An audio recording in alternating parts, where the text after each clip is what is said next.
general in waging a regional campaign from Gaza to Lebanon to Syria to Iraq to Afghanistan. And we've had public statements again and again. He killed at least 700 Americans and wounded thousands more. And to suggest that it's inappropriate to take out an enemy general, I think, is just a sign of being out of touch with reality. How do you see that now that Iowa's fast approaching, New Hampshire closely thereafter, South Carolina on our way to Super Tuesday, no real clear front runner? What do you see among the Democratic in the Democratic primary? And maybe Rove is right. Maybe this all ends in a brokered convention because you've got more infighting going on, and frankly, the weakest slate of candidates I've ever seen, and most extreme. First of all, the next big story may be the rise of Bloomberg, who, by the sheer volume of money he's spending, is beginning to really rise because you go to a place like California, nobody else has a presence. But he's rich enough, he can afford to buy a substantial presence.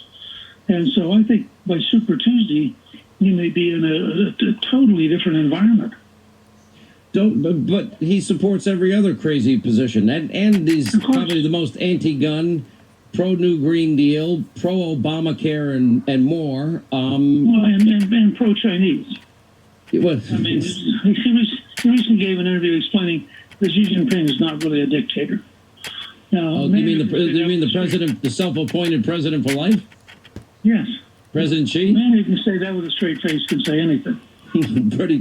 I'm not. Look, I just think he's buying all the ads, I guess, that money can buy, and I just don't see his gun position, his free health care positions, his New Green Deal positions as in sync with people in Wisconsin, Michigan, and Pennsylvania. But with that said, always in the back of my mind, I know for a Republican to win the presidency, you've got to thread that needle. You need North Carolina, you need Florida, you need Ohio. Then you got to pick off, let's see, Minnesota, Michigan, Wisconsin, Pennsylvania, New Hampshire.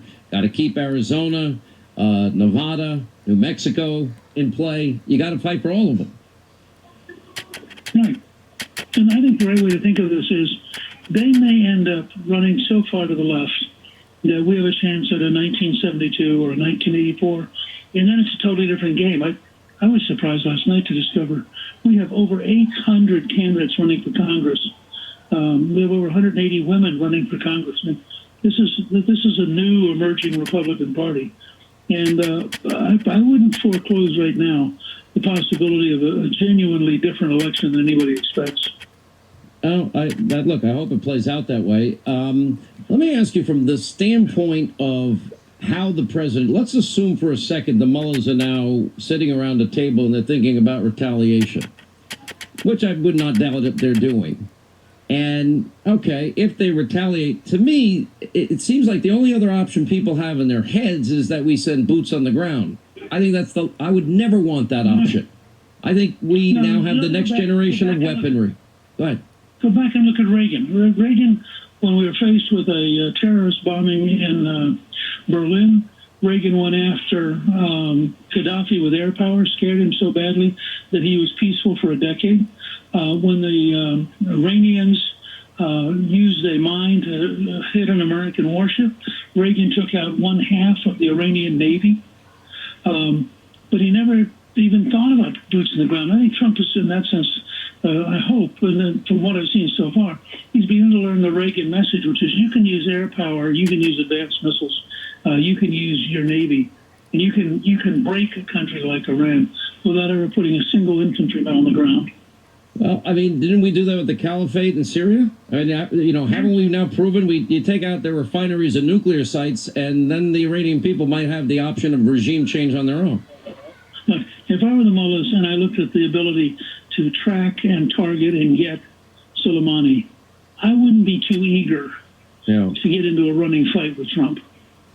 Former Speaker of the House, Newt Gingrich, Happy New Year, 302 days to go. We'll have you on often. Thank you. 800-941-SEAN. 30-year CIA ops officer Daniel Hoffman next. Also, Ricky Gervais. We're going to play that coming up. I want to remind you, only 1 in 5 homes has a home security system. This is a dangerous world. Now, I understand exactly why, because some of these, home security companies, let's see, expensive installation. You don't have that with Simply Safe. Long-term contracts, you can never get rid of them. Hidden fees, you don't have that either. No contract to sign. No astronomical monthly fee. It's only $15 a month. Simply Safe Home Security, my choice. 24/7 professional monitoring, smart lock, video doorbell, defend your front door, arsenal of sensors, cameras, every inch of your home covered, real-time video confirmation for the police, no contract, no installation fees, no hidden fees, no fine print, $15 a month. Simply Safe rarely does this, but now you'll get 25% off your system, $100 free HD security camera, and video verification technology. SimplySafeHannity.com. This offer ends in just one day. SimplySafeHannity.com.